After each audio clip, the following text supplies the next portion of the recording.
आज के इस वीडियो में मैं आपको बताऊंगा विवाह का मुहूर्त निकालते हुए किन बातों का ध्यान रखा जाता है और इस वीडियो के माध्यम से मैं आपको समझाने का प्रयास करूंगा ताकि आप भी घर में बैठकर पंचांग के माध्यम से आसानी से शुभ विवाह का मुहूर्त निकाल सकें।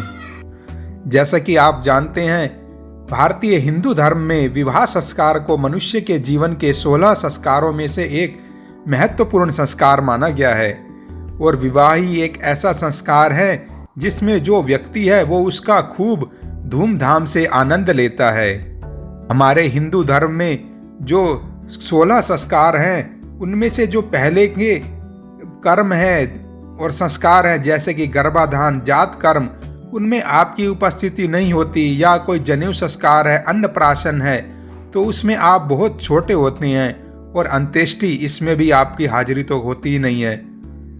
तो इसलिए जो आनंद से मनाया जाता है वो संस्कार है विवाह संस्कार। इसलिए विवाह से पूर्व मुहूर्त का विशेष रूप से ध्यान रखना चाहिए, क्योंकि यह एक नए जीवन संबंध की शुरुआत होती है और उसकी गणना करते समय सभी तथ्यों को बारीकी से जांचा जाना चाहिए। वैसे तो पंचांग में मुहूर्त दिए होते हैं, परंतु फिर भी विवाह मुहूर्त निकालते हुए वर वधू के चंद्र बल, गुरु बल और सूर्य बल का अध्ययन जरूर किया जाता है।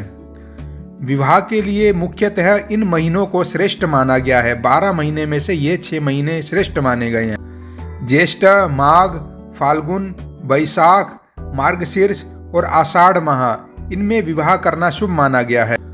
कन्या के लिए गुरु बल का विचार किया जाता है और लड़के के लिए सूर्य बल को देखा जाता है, और वर और कन्या दोनों के लिए चंद्र बल का विचार किया जाता है।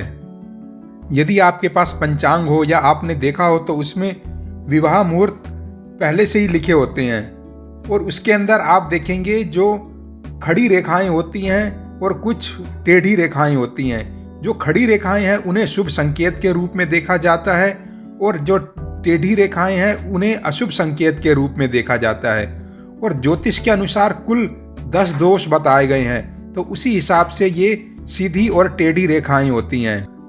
यदि कोई मुहूर्त दिया हुआ है उस पंचांग में और उसके अंदर 10 की 10 रेखा सीधी हैं, तो इसका मतलब है कि वो मुहूर्त सर्वश्रेष्ठ है।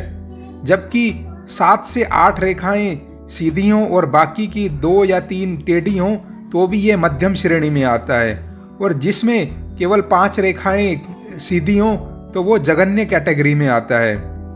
और इससे कम रेखाओं में जिसमें कम हो, जैसे मान लीजिए 2 या 3, तो इस मुहूर्त को निंद कहा जाता है। इसमें विवाह का कार्य नहीं किया जाता। जैसे मैंने पहले बताया कि कन्या के लिए गुरु बल का विचार होता है, तो अब हम कैसे देखेंगे? कन्या के नाम के हिसाब से उसकी जो भी राशि हो तो उस हिसाब से हम कन्या का गुरु बल देखते हैं, और सूत्र है कि जो भी हम दिन विवाह के लिए आपने निश्चित किया उस दिन के हिसाब से गुरु लड़की की राशि से 9, 5, 11, 2, 7 में हो तो उत्तम है, और 10, 3, 6, 1 कन्या की राशि से, मतलब कि जो कन्या की अगर कुंडली है तो उसमें जो चंद्रमा है वहाँ से गुरु उस दिन 10वें घर में, तीसरे घर में, छठे घर में और पहले घर में है तो मध्यम है, और यदि चौथे, 8वें और 12वें में है तो अशुभ है।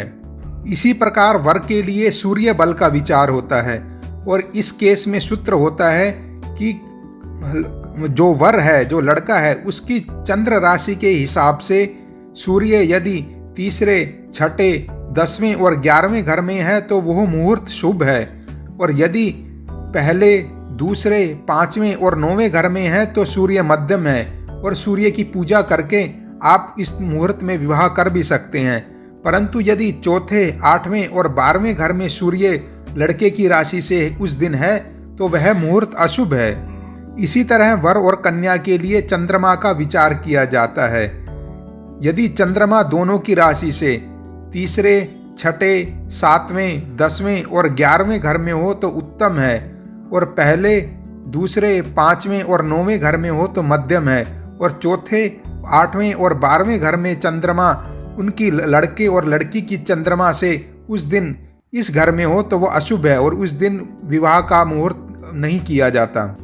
अब मैं आपकी सरलता के लिए इसे और सरल तरीके से इस उदाहरण के रूप में समझाने का प्रयास करता हूँ। मान लीजिए कि कन्या की राशि मिथुन है और यदि कन्या का हमने गुरु बल देखना है तो गुरु इस दिन तुला राशि में बैठा है। आपने जो लग्न कंसीडर किया है वो 25 दिसंबर का कंसीडर किया है, तो गुरु इस दिन तुला राशि में है। तो गुरु इनकी राशि से पंचम घर में, मतलब लड़की की राशि से पंचम घर में, और जैसे कि मैंने बताया तो इस हिसाब से गुरु बल लड़की के लिए उत्तम है। इसी तरह से लड़के के सूर्य बल की बात करें तो लड़के की राशि मान लीजिए कर्क है और सूर्य धनु राशि में है, तो कर्क से लेकर धनु तक कितने खाने आगे हुए। इस प्रकार सूर्य वर की चंद्रमा से छठे घर में हुए, जो कि वो भी उत्तम है सूर्य बल। अब वर और वधु दोनों के हिसाब से चंद्र बल की बात की जाए तो इस दिन मान लीजिए जो चंद्रमा है वो मीन राशि में है, तो कन्या की राशि से हुए 10वें घर में और लड़के की राशि से हुए 9वें घर में, जो कि चंद्र बल लड़की के हिसाब से उत्तम आता है और लड़के के हिसाब से मध्यम आता है। तो इसके लिए आप चंद्रमा की थोड़ी बहुत पूजा करके इस मुहूर्त को आप कर सकते हैं, इसमें विवाह कर सकते हैं। मैं आशा करता हूँ मेरे द्वारा दी गई जानकारी आपको समझ आ गई होगी और आप इसका लाभ अवश्य लेंगे।